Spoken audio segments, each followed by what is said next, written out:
Okay, so we decided to do a Q&A session. So a few days ago, I posted on my YouTube page that if you wanted to ask me any questions, you were free to do so. And I wanted to get at least 10. Otherwise, if there weren't that many questions, it wouldn't make sense to do a video. But surprisingly, I got a lot. So thank you for asking me the questions. I'm quite flattered, to be honest. And I decided to record my face and do this as is. Plus, you can see the stuff behind me, so there's where the magic happens. That's my PS4. Kind of a sad little setup, I think. But anyway, so let's stop stalling and answer some of these questions you had. A Sandman Writer says, "Hi Les, nice to see 800. I remember when I was asking for bills, there were only 80 or so. What work are you doing outside of streaming?" Most of the time, I'm making YouTube videos. Or at least in the past, I was mostly focused on making YouTube videos. I wasn't doing a lot of streaming. In fact, streaming was never really like the thing I wanted to do. But I watched guys like Prod and what's the other guy's name? Nems38, and I thought they were pretty funny, and I kind of wanted to try it, see if I liked it. But outside of YouTube, I'm still in graduate school, so I'm studying hard, doing this type stuff. Super fun, not really, but kind of, sort of. Martin, Killer of the Sacred Deer, cool name. He asks, or he says, "You have solid content, my dude. Hope your channel gets the recognition it deserves. Thank you. What is your favorite area in all of Bloodborne, and why do you like it so much compared to the rest?" Favorite area in all of Bloodborne? There's like 3 that stand out, and I can't really choose one of the 3. Like, the 3 that stand out are Fishing Hamlet, the Upper Cathedral Ward, and the first area. What's it called? Central Yarnum. And the reason I like those 3 is because the Fishing Hamlet, I think, is the most unique looking one, and I like the change of pace from everything else. And then the other ones, Upper Cathedral Ward, it's got the most ambiance, I guess is the right word to describe it. It's got the most personality, I think. It's also got like a mysterious aura around it, I guess, to put it that way. And what's the third? Central Yarn, it's a good level. It's the first one you go to, and it makes you want to play the game even more, which is something I commend FromSoft on. They always had a very strong opening first level. If you're twisting my arm and I had to pick one as my favorite, it'd probably be Central Yarnum. Taryn Fernandez asks, "How, who, or what got you into Bloodborne/Souls games? Are there any other games you've put... Are there other games you've put as many hours into?" So I got into Bloodborne and the other Souls games because mostly of the Honest Game trailers. When I moved out of my parents' house, I didn't really get on YouTube much when I was living with them because we had bad internet. But when I moved and I had good internet, I got back on YouTube, and YouTube had kind of changed over the 5 years I wasn't really on YouTube. So, I mean, there was old school YouTube from before 2010, and then there's everything after 2015. And I remember watching all of the Honest Game trailers and finding that channel that did those videos very, very funny. But the one that stood out the most were the Souls games, and I just liked the way they looked. It had this ineffable quality to it that just made it stand out, that made me want to learn more about it. And the more and more I learned about it, the more fascinating I found those games. But the difficulty curve kind of deterred me from actually beating the game, because I remember buying him, played a little bit of it, got distraught, and then I just gave up on it. And then years later I picked him up again. And what other games have I put as many hours into? I don't play too many video games. At least in the past I played more of them, but I was very specific. There was only a few games that I really liked, and then the other games I just kind of didn't have any interest in. The short answer is probably Crash Team Racing, the original 1999 version, and probably a few of those Ratchet and Clank games when I was a kid. I put in a lot of hours into Ratchet and Clank. Moody Bastard, he's always a staple of the channel. He asks a couple questions.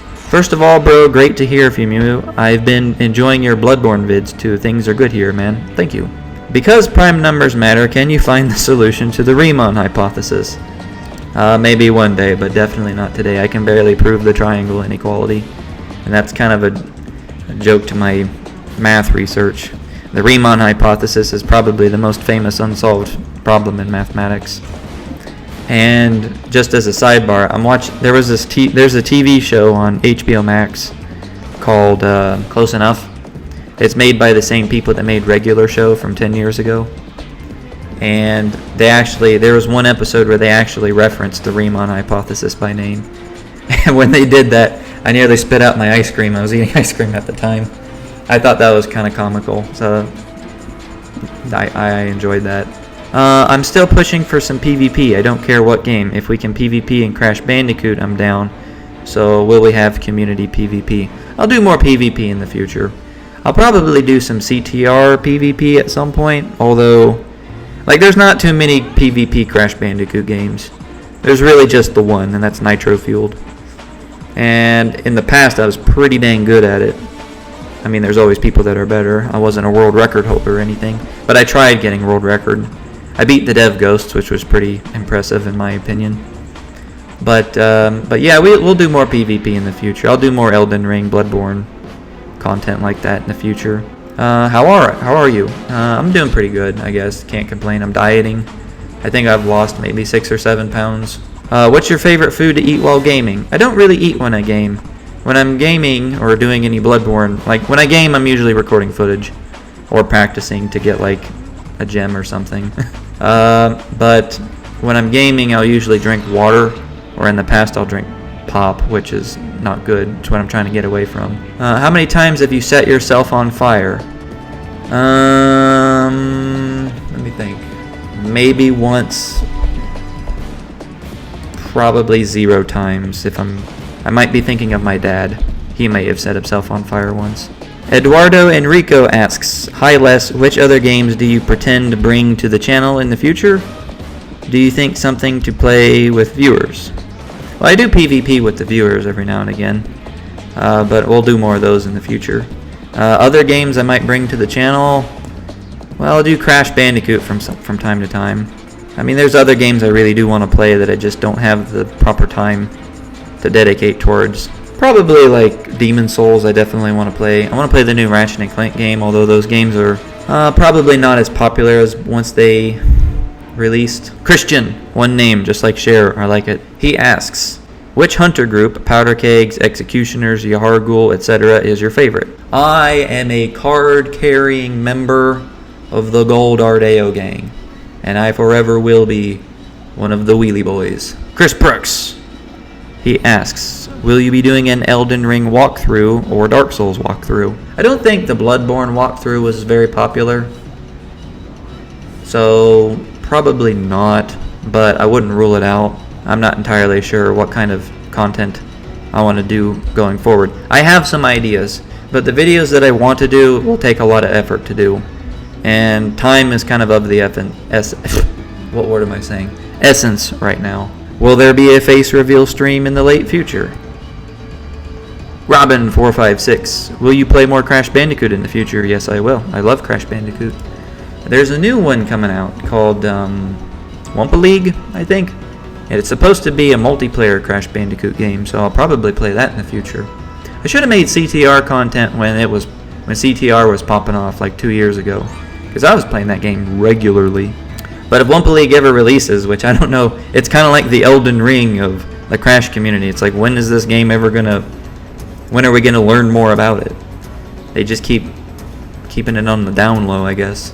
Galahad, how the hell are you doing? You good? I'm doing good. Voicia David, I probably pronounced that wrong, so I apologize. What is your favorite weapon in Bloodborne?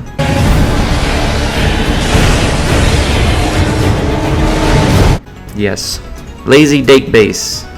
Did you pre-order any of the Souls games? No, I did not buy any Souls games ahead of time. I bought Bloodborne first. It was the very first Soulsborne game I played.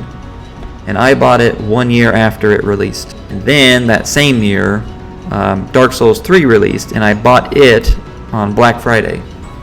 which was like later the same year. And then once I returned to Bloodborne and DS3 and played a ton of those, where I played those for hours and hours and hours, I decided to get Dark Souls Remastered and Dark Souls 2 Scholar of the First Sin. Jackal X21, he asks a lot of questions. He asked 15 questions, so I'm going to answer all of them. How are you? How's your day been? My day was pretty decent, I guess. What's your favorite color and why? Usually I would answer this question with the color blue, but in recent years I am a yellow man. Take it back to the old school, because when I was a small child, yellow was my favorite color. In fact, I only ever drank out of a yellow cup. And also, in fact, there was an identical cup that was red. And if the yellow one was dirty and the red one wasn't, and I was thirsty, I would just go without water. I would not drink out of the red one. I had to have the yellow one. Favorite and least favorite Souls game and why? Which ones have you played? I played all of them except for Demon Souls. So favorite Souls game, it's a toss-up between DS3 and Bloodborne. I played so much of DS3. That's the game I started with. I played so much of it that I got bored of it. So now I'm playing Bloodborne until I get bored of it. Least favorite one? Man. I mean, it's... Okay, so it's either DS Remastered or DS2 Scholar of the First Sin, because those are the only two I played. But I like them both. So a lot of people don't like Dark Souls 2, but I thought it was okay the second time around. The first time around I didn't like it, but that's true of any Souls game that I played first time around. I don't know. Here's the thing. I like the story of Dark Souls 1 more, and I like the spells in it, and I like some of the bosses. I don't like all the bosses. You know, Dark Souls 1's like the classic, right? And DS2 is good, but it's got a lot of extra stuff in it that doesn't need to be there. But Dark Souls 2 has some of my favorite bosses, like Fume Knight, Sir Alon, Burnt Ivory King is my favorite boss in that game. So it's hard for me to pick, so one or the other. Question 4, favorite and least favorite Souls waifus or husbandos, and why? Daddy Alfred is not an option. So many of you probably know I like to simp Alfred, and I'm not really simping for him. I just like him because he is the comeback kid. I like his style. It sounds stupid to relate to a video game character, but I see a lot of myself in him for whatever reason. I think it's funny that he kills the queen at the end. It's like, and the fact that he wears a cone on his head and he uses a giant wheel as a weapon, I thought was funny. So for those reasons, I like Alfred. But if I can't pick Alfred, I guess my favorite dude character is probably Holy Knight Hodrick from Dark Souls 3 or Egon from the same game. I like both of them. And traditionally I liked Hodrick a little bit more. But yeah, I do like Egon. I like him because they're strength faith guys. Hodrick's not, but Hodrick's just a crazy old man, and I respect that. And then my favorite waifu, I guess... See, I don't even watch or like anime, so I don't know how to answer this question appropriately. I've always had sort of an appreciation for the Lord's Blade. Kirin, I think is her name, from Dark Souls 1.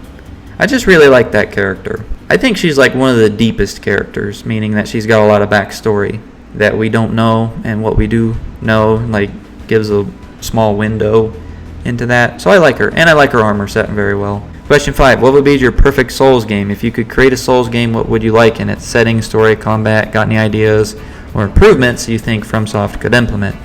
I'm pretty much content with whatever FromSoft gives us. I'm kind of like one of those, you're going to eat what I make and you're going to like it type guy. I try not to think like, I would have done this different, I would have done that different. I don't like the farming. I like it a little bit, but the fact that you gotta kill the Watchers like 400 times to get a 32.6 blood tinge gem is unreasonable. I mean, don't make it that hard. It's unnecessary if I want to get that specific gem. I mean, technically you don't really need it, but anything that requires a lot of grinding, I'm not a fan of. So I probably would have tweaked the Chalice dungeons a little bit to make gem farming a bit more bearable. And as far as the Dark Souls games goes, I don't really have much to say. I probably would have added fewer bosses to Dark Souls 2. There's too many bosses. Dark Souls 3 bosses are pretty good. I probably would have added more NPCs. I like the NPC fights, especially in Bloodborne. I really like the NPC fights of Bloodborne more than the Dark Souls games, because I think they have more personality. Like the Witch of Hemwick, for example. I probably would have replaced that boss fight with an NPC fight. Like, make it a good NPC fight, like Bloody Crow of Cainhurst or something. I would have liked to have seen that. And probably in the Chalice dungeons, too. As far as story goes, I don't even know the story of the main game. I mean, people pretend that they know the stories, and I know Vadi Vidya makes content on that. But sometimes I feel like FromSoft just wings it. Although I would like to see, if Bloodborne ever goes to PC, I would like to see like a Cinders mod for Bloodborne, because I want to wear Ludwig's decapitated head as like a mask, or like a helmet type situation. I think that would be kind of cool. I don't know what it would do. Maybe you can shoot milk out of it or something. That'd be cool. And also like cheat codes. Bring back cheat codes. I know that it's kind of hard to do for a what am I trying to say? Online PvP. But just like cosmetic cheat codes, like that would be fine. Like instead of the Ligarius wheel, you can use like Alfred's wheel, and then and the only difference is that it's covered in guts, blood and guts. That would be fine. I don't really see anything wrong with that. Question 6: favorite boss soundtracks in the Souls game, especially for Bloodborne and Elden Ring. Favorite boss soundtrack? Bloodborne's got some great soundtracks. Dark Souls 3 does too. I think Slave Knight Gale and Yorm the Giant are my favorite OSTs. From Bloodborne, obviously Ludwig is probably the best OST. I mean, they're all good, really. Lawrence is a slow burn. Once you listen to it for a while, you start to get into it. Orphan's good. Lady Maria's good. Leaving Failures, terrible boss, but a good OST. For Elden Ring, I haven't listened to too many of them. I like Rykard's OST. Godric, that first demigod, Godric, his OST is really good. And I think the Dragon Lord Placidusax, I think is his name, he's got a good OST too. I have to listen to him again, but those are just the ones that stood out to me. Your favorite and least favorite things about Elden Ring. Any critiques for Elden Ring? I know that there's a lot of complaints right now about hitboxes not landing because you were staggered mid-attack. I know Amir, as a YouTube channel, does stuff on that. He talked about it there, so a lot of people complain about that. I haven't played too much of Elden Ring to really talk about it in any meaningful way. But I guess the things that I like most about Elden Ring, I do like the exploration. I think some of the weapons are really cool. I haven't played with too many of them. I want to try out the spells. The spells look sick. I really like the spells in the Souls games. The boss fights are probably my favorite aspects of Elden Ring. Least favorite aspect, probably just that it's easy to get lost, I guess. I'm not really a fan of the horse. I guess I'll put it that way. Not a fan of the horse. 2 out of 10. Your least and most favorite bosses and enemies in Elden Ring. My favorite boss is Rykard, which probably would surprise a lot of people, because I don't really think... He's basically Yorm the Giant, and you use that special weapon against him, but to me that didn't really make much of a difference. So I'd probably say Rykard is my favorite. I like Godric. Obviously Radahn is pretty cool. Malenia... I don't know. She's a good fight. I like Malenia, but would I put her in my top 10? I don't know. I'd have to sit down and write out all the bosses. Least favorite boss? Well, I mean, there's like the throwaway bosses that are basically enemies. So I guess if I'm not going to count those, I would probably pick something like one of the main bosses. I mean, I don't really like that Commander Niall guy that summons the gank squad. He irritated me a lot. But I guess if I were to pick one of the bosses that have remembrances, probably the Fire Giant. I don't really like the Fire Giant. Why you love BB so much? Because it's a really fun game. Your favorite childhood game? Probably Crash Bandicoot. Yeah, definitely Crash Bandicoot. I grew up playing that stuff. Have any bosses that ever broke you? Mine are Dingodile and Ludwig. I wasn't broken by any Crash Bandicoot bosses, I don't think. Oh, wait a minute. I think Dingodile from Twinsanity is pretty bad.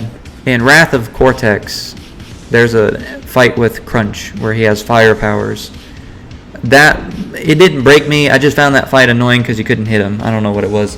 But to answer the more relevant question to the Souls community, I was once fighting the Soul of Cinder on New Game Plus 7, and I think it was like the first time I fought him on New Game Plus 7, and my strategies for New Game Plus 1 weren't working because of just I couldn't predict his wombo combo that he does every time that he when he enters second phase and he does that wombo combo.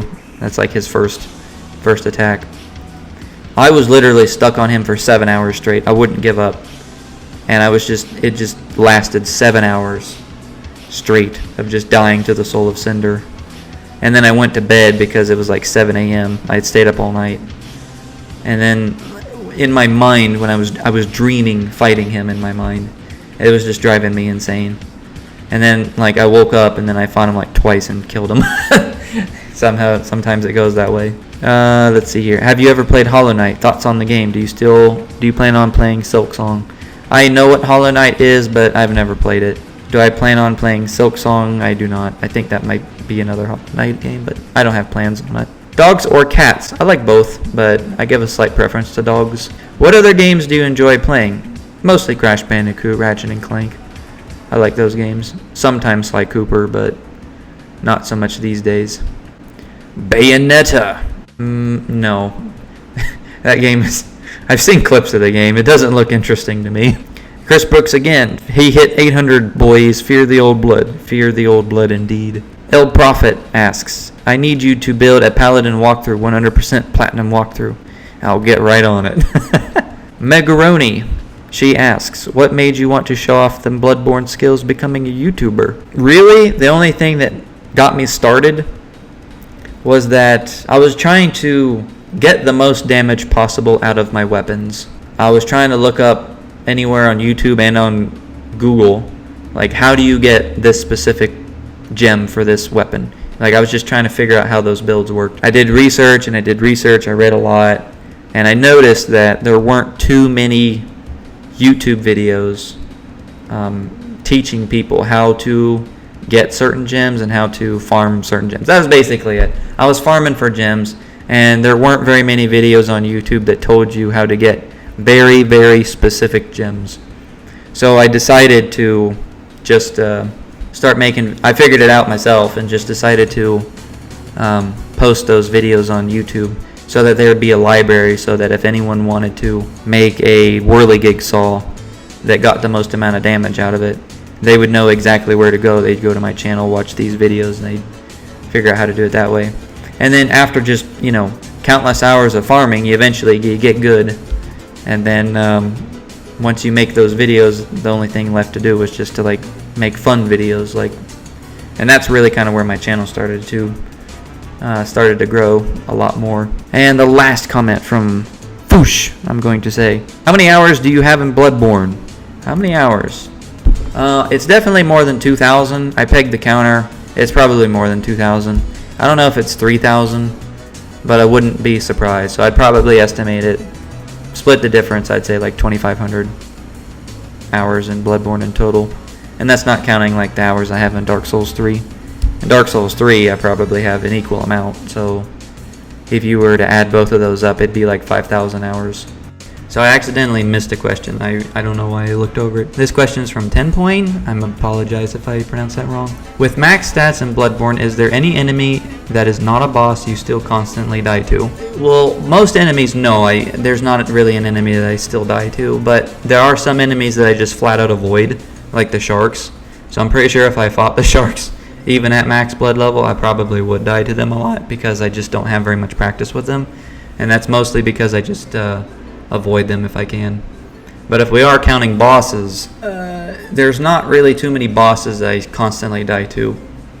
But if I'm trying to do a run without doing visceral attacks, those visceral attacks kind of spoil you.